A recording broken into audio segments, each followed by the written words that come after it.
근데 남편이 일을 하러 안 나가고 애들은 셋이고 이러다 보니까 매일 아침마다 뭐 이렇게 엄마 막 준비물 이러는데 돈은 없잖아요. 그러니까 어쩔 수 없이 제가 이제 돈을 벌러 나간 거죠. 나 아무래도 유방암 걸린 것 같아. 그랬더니 왜? 그래서 유방 쪽이가 조금 찌릿찌릿하고 조금 아파. 내가 그랬더니 자기도 그래서 병원 가봤는데 야 그거야 갱년기 증상이래. 걱정하지 마라 이래더라고요. 그래서 찌릿찌릿하고 아플 때인데 갱년기 증상인가 보다 하고 넘겨버렸고.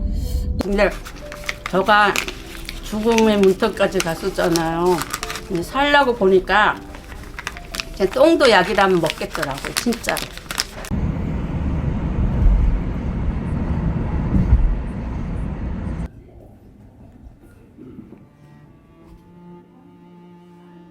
가그의 유방암과 폐암을 진단받고 완치된 김순옥입니다.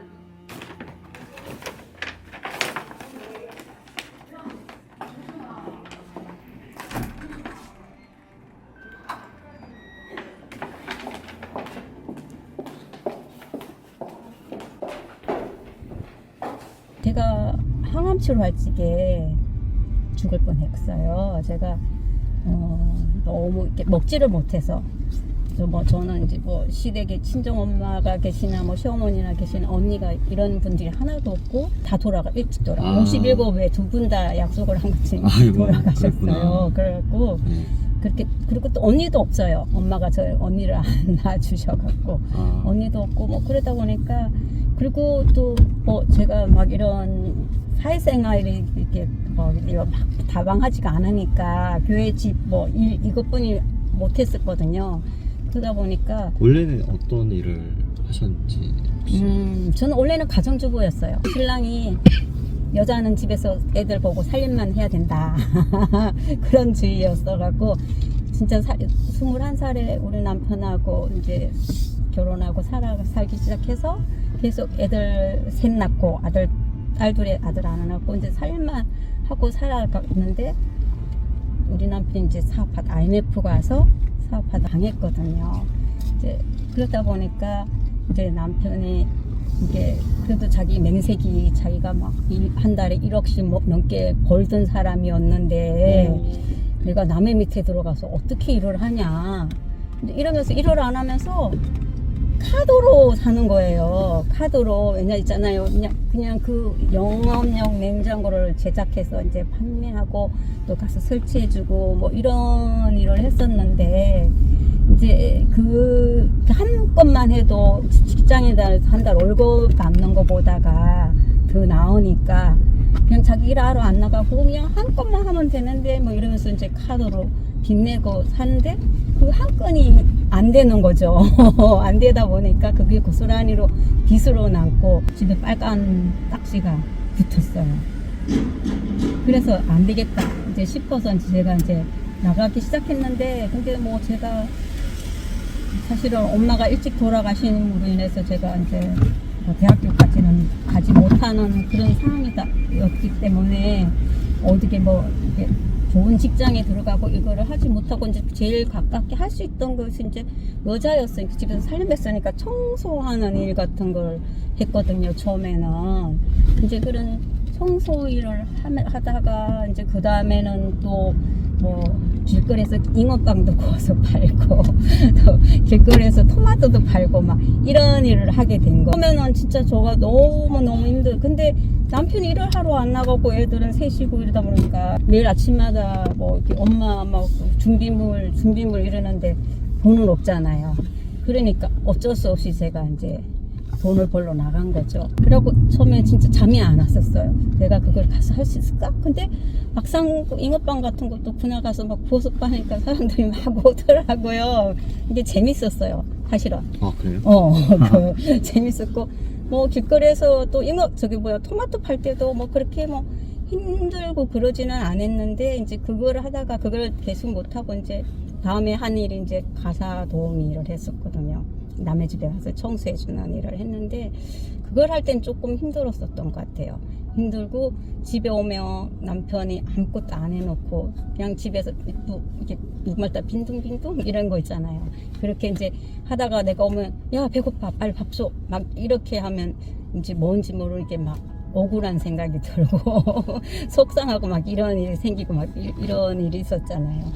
이제 그러다 보니까 이제 점점 삶이 힘들어지고 또 남편이 쏙 썩이는 일도 많고 이러다 보니까 스트레스 받아서 이제 어느 날 이게 암으로 이제 발전됐던 것 같아요. 그래서 처음에는 사실은 유방암도 남편 때문에 발견되기는 했는데요. 이제 발견이 되고 난 뒤에 이제 그 다음에 이제 그 병원 가서 진료를 받는 과정에서 폐 쪽에도 이상이 있다. 이제 이런 소견을 받게 된 거죠. 네, 유방암이 아까 발견 먼저 됐어요. 됐는데 그걸 남편이 발견하셨다는 이제 자가 진단. 그러니까 남편이 장난친다고 저한테 이제 막 이렇게 하다 보니까 이게 그 유방에 요만한 게 뭔가 하나 잡힌다고 이제 그래서 이제 이게 발견이 된 거거든요. 그래서 병원에 가서 조직 검사를 했더니 유방암이다 이렇게 판정이 나서 그래서 이제 서울대병원 분당 서울대병원에 가서 이제 검사를 했든지 그래서 이제 날짜를 잡고 이제 수술하려고 그러고 이제 기다리고 있는데 내일 정도에 이제 수술하러 가야 되는 그런 날이었을 때 병원에서 다시 전화가 온 거죠. 폐 쪽에도 좀 이상 소견이 보인다. 그래서 이제 갔더니 그럼 특별한 증상이나 이런 게 없었어요? 유방암 같은 거 있었어요.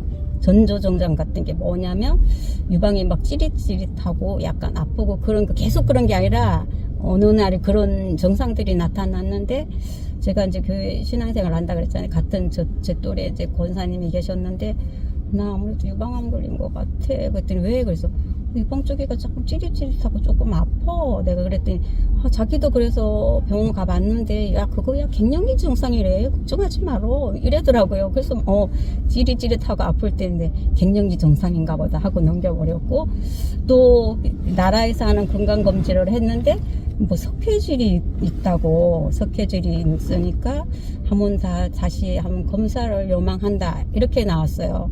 그래서 또 예배 드리면서 구역 식구들한테 나 오늘 건강검진을 했는데 석회질이 보인다고 그러더라.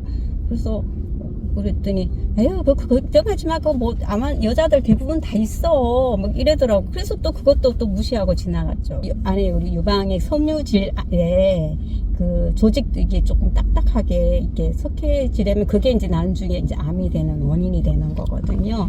그래서 이제 이거를 검사를 해봐라. 이제 그렇게 검사한 기관에서 그렇게 저한테 사인을 줬는데 저는 그쪽은 뭐 설마 내가 암이라는 생각이 없었으니까 그쪽 보다가는 지인들 말을 덜 신뢰를 하고 뭐 여자들이 대부분 다 그거 있다 이제 그러니까 그럼 나도 그런가 보다 그러고 그냥 방치한 상태로 2년이란 세월이 지났는데 그 2년 지난 세월을 그때 이제 우리 남편을 통해서 그게 이제 잡혔던 거죠.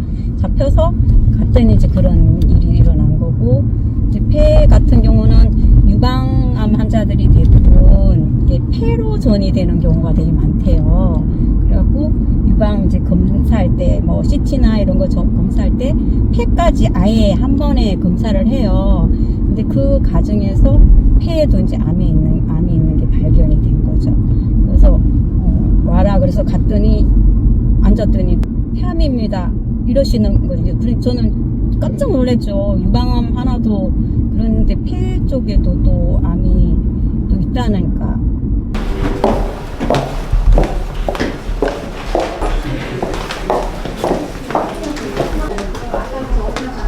안녕하세요. 네, 여기 똑같이 있어요. 이거 한 번만 읽어보시면 잘 알 수 있어요.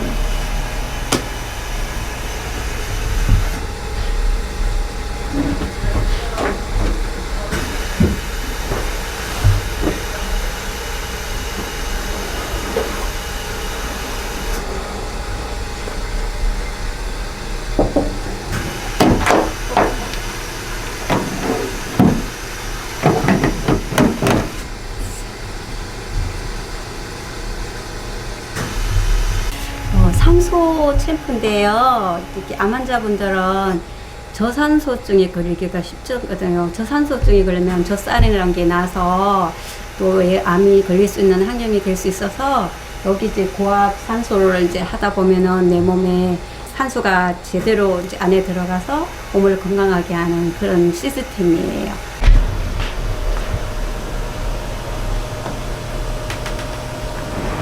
근데 문은 왜 닫히세요? 여기는 문 닫아야 되는. 왜냐면 옷을 다 벗어서. 뭐 하는 거예요, 여기는? 여기는 전체적인 몸을 체열을 올려주는 온열 챔프거든요. 이게 우리 암 환자분들이 체온이 굉장히 낮아요. 그래서 특히 항암 치료 같은 거 하다 보면은 이게 몸에 막 그냥 한기 같은 게 들거든요. 그래서 저도 항암 치료했을 때 그 온도를 재보니까 우리가 36.5도가 정상이잖아요. 35.2도 되더라고요. 그래서 우리가 뭐 1도만 높아도 몸이 모든 질병이 없어진다고 그러잖아요. 그래서 이제 인위적으로 온도를 올려줄 수 있는. 번호 가르쳐 드릴게요.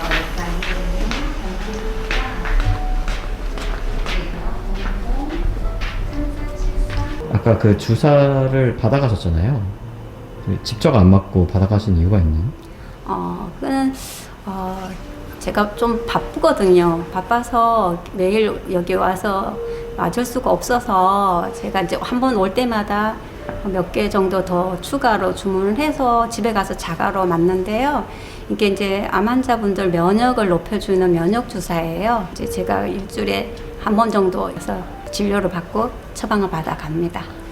근데 완치했잖아요. 폐암이랑 네. 유방암이. 네. 근데 그럼에도 불구하고 이 치료를 받으러 오는 이유가 있을까요? 사실은 예전에는 저희가 막 5년이면 완치라 그랬잖아요. 근데 요새는 뭐 5년 넘어서 10년 넘어서도 전이 들고 재발되는 분들이 되게 많잖아요. 근데 제가 또 유방하고 폐암 두 가지다 보니까 혹시 면역 관리가 잘 안 돼서 다시 전이하거나 재발될까 봐 걱정이 돼서 더 건강하게 오래 살려고 그런 개념으로 계속 이제 맡고 있습니다. 내가 암 걸려서 지금까지 먹었던 생식이 여기 있네요. 그리고 면역제도 꼭 챙겨 먹고 있어요.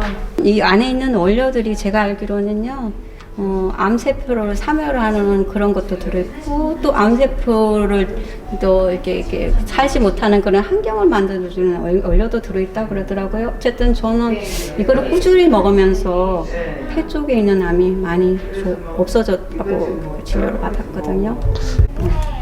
권사님 오늘 왜 생식 싸우셨어요? 평상시 바꿔서 권사님이 청권사님이 오늘 저기 방사선 하러 방사선 때문에 그러셨구나. 삼성의료원 가셨거든. 그래서 못 오신다니까 내가 혼자 밥 싸우는 거보다 그냥 생식 간단하게 먹어야지 하고. 그러셨구나. 나는 이렇게 바깥에 나오면은 그냥 바깥에 음식들은 대개분 기름져서 될 수 있으면 이제 건강한 식사를 하려고 이렇게 또 생식을 쌓아서 먹는데 얼마나 편한지 몰라. 그쵸. 자유 먹는 거에 대한 자유함이 있어. 난맨 처음에 암 걸렸을 때 뭐 반찬을 식사를 좀 건강하다는 거를 그런 걸 해 먹어야 되잖아. 근데 하기도 싫거니와 뭐 브로콜리 같은 거 그렇게 전에 먹지도 않던 거를 이런 거 야채를 좋다는 거 사다 장은 받아서 냉장고 넣어놔. 근데 하기 싫어서 안 하다 보면은 버려야 될 정도야. 막 그렇게 돼버려. 싱싱하지 않으면 안 되잖아, 또, 환자가. 그러다가 이제 생식을 알게 된 다음에 얼마나 식사에 대해서 자유를 얻었는지. 그랬잖아요. 저도 사실은 제가 항암 치료하다가 진짜 죽을 뻔했는데 결국 그 원인이 못 먹었었는데 사실 누가 해주는 사람이 없으니까 그렇지. 내가 해 먹으려니까 그게 안 돼서 그러니까 이제 만만한 게 본죽 사다가 맨날 죽 먹었는데 그것도 안 넘어가갖고 한 번 먹을 걸 갖다 이틀 3일을 먹고 그러니 막 살이 쭉쭉 빠지니까 면역 관리가 안 돼서 응급실에 실려가고 막 그걸 반복을 했잖아요. 근데 생식을 먹고 난 뒤부터는 내가 또 나쁜 음식을 먹어도 여기에 좋은 원료가 다 들어가 있으니까 그럼. 그냥 그게 이안을 받고 그냥 먹고 지금까지 꾸준히. 이게 뭐야? 포도.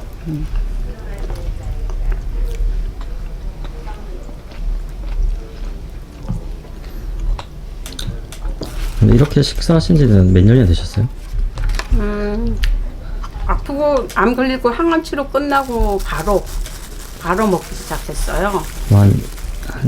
그리고 7년, 몇 년? 아니죠. 10년 다 됐죠.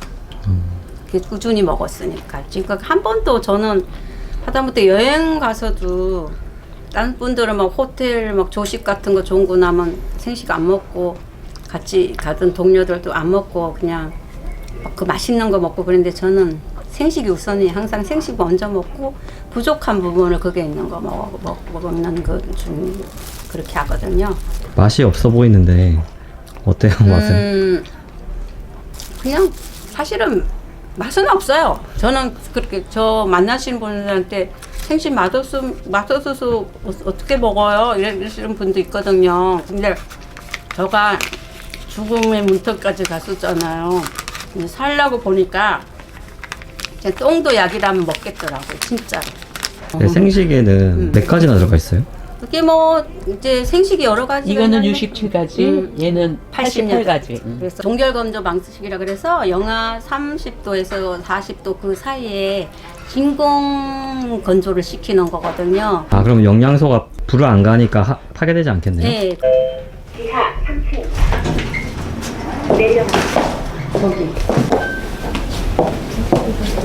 저도 암 환자였었잖아요. 그래서 제가 사실은 좀 다른 건강한 사람들보다는 암에 대한 두려움이 좀 많잖아요. 그래서 더 전이 되거나 재발되는 거 이런 거 안 걸렸으면 싶어서 암 유전자 셀스캔이라서 그걸 검사를 해서 관리를 하고 있거든요. 이렇게 돌연거리가 이렇게 있었었는데 올해는 이렇게 다 하나도 없는 걸로 이렇게 나왔어요.